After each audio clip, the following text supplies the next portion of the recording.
السلام عليكم، مرحبا بكم في حلقة جديدة من بودكاست عناية. بودكاست كيهتم بالروح بالذات بالعناية الخفيفة اللي كتخلينا نقاومو وسط الزحام في هذا العالم اللي كيغلب كلام الناس وضغط الحياة وسوء الفهم. تجاهل ولا مهارة وراحة نفسية وسلاح ناعم. في هذه الحلقة غادي نحكيو على فن التجاهل، كيفاش نتعلمو نختارو راحتنا بلا ما نحسو بالذنب. التجاهل كلمة صغيرة ولكن مفعولها كبير. بزاف منا كيحس بالذنب ملي كيتجاهل شي حد او شي موقف. هو ماشي ضعف، هو فن اللي ضروري في حياتنا، حيت كاينين بعض المواقف وبعض الناس ما كيستاهلوا منا حتى رد فعل. كاينين لحظات كيقول لك راسك جاوب، ولكن القلب كيردد وفري طاقتك. صدقيني، القلب في هاد اللحظة كيكون أصدق.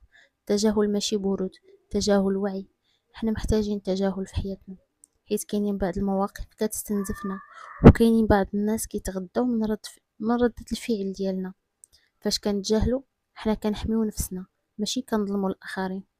ولكن كيف ما هو مهم في حياتنا، خاصنا نستعملوه للضرورة، حيت بعض الأحيان كيكون خطر علينا، خصوصا فاش كنتجاهلو الناس القريبة لينا، وفاش كنتجاهلو مشاعرنا والناس اللي كنحبوهم.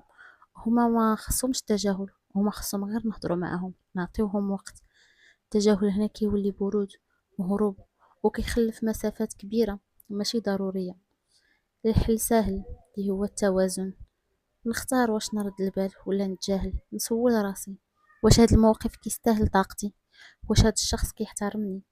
واش ردي عليه غادي ينفع ولا غادي غير يعكر مزاجي؟ حيت كاينين بعض الكلمات والاشخاص وبعض السلوكيات كيحتاجوا نمروا من حداهم بلا رد، بلا اهتمام وبلا حتى تبرير. لانك اليوم محتاجه تهتمي براسك اكثر من اهتمامك برضا الناس. ماشي كلشي يستاهل تفكير، وماشي كل شخص يستاهل تقلقي على قبله. حافظي على طاقتك، واختاري بعناية لمن تعطي قلبك ولمن تعطي اهتمامك. وخلي في بالك، أكثر الناس راحة هم الذين يعرفون متى يتكلمون ومتى يصمتون ومتى يتجاهلون.